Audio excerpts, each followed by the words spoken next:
दोस्तों देखिए, मैं अभी अपने ऑफिस में बैठा हूँ और मेरे सामने जस्ट ये न्यूज़ है कि अपोजिशन ने हमारे लोकसभा स्पीकर श्री ओम बिरला के खिलाफ नो कॉन्फिडेंस मोशन मूव किया है।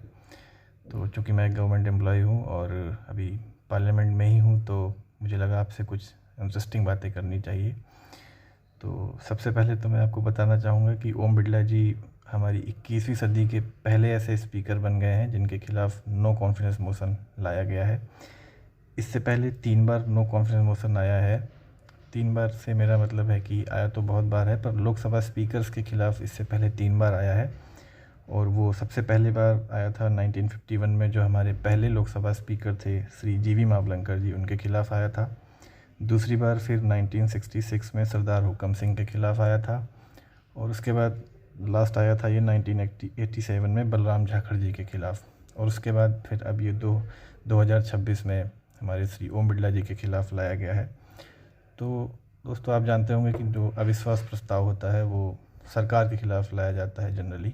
लेकिन अभी क्योंकि एक बात करूं तो ये अविश्वास प्रस्ताव वर्ड का यूज ही गलत है यहाँ पे, क्योंकि अविश्वास प्रस्ताव तो सरकार के खिलाफ ही आता है। स्पीकर को हटाने के लिए तो रिमूवल मोशन होता है, पर ये न्यूज़ वगैरह में वही वर्ड यूज़ कर रहे हैं, तो कोई बात नहीं। और मैं आपसे बस ये बात करना चाहता हूँ कि सरकार के खिलाफ अविश्वास प्रस्ताव लाने में और स्पीकर के खिलाफ लाने में क्या डिफरेंस है। जनरली क्या होता है, जब सरकार के खिलाफ अविश्वास प्रस्ताव आता है तो उस पर एडमिट करने का, उसको जो मोशन है उसको एडमिट करने का अधिकार जो होता है वो स्पीकर के पास होता है, क्योंकि वही चेयर करते हैं हाउस को। लेकिन अभी क्योंकि उनके खिलाफ ही आया है, तो अब ये राइट उनसे हटके अब ये डिप्टी स्पीकर या फिर उनसे भी आगे जो पैनल ऑफ चेयरपर्सन होता है उनके पास आ जाएगा। दूसरा डिफरेंस ये आएगा कि सरकार के खिलाफ नो कॉन्फिडेंस मोशन लाने के लिए कोई भी एडवांस नोटिस की ज़रूरत नहीं होती है। लेकिन स्पीकर के खिलाफ लाने के लिए इसमें 14 डेज़ एडवांस नोटिस का भी जो रूल है वो वैलिड रहेगा, उसको फॉलो करना पड़ेगा।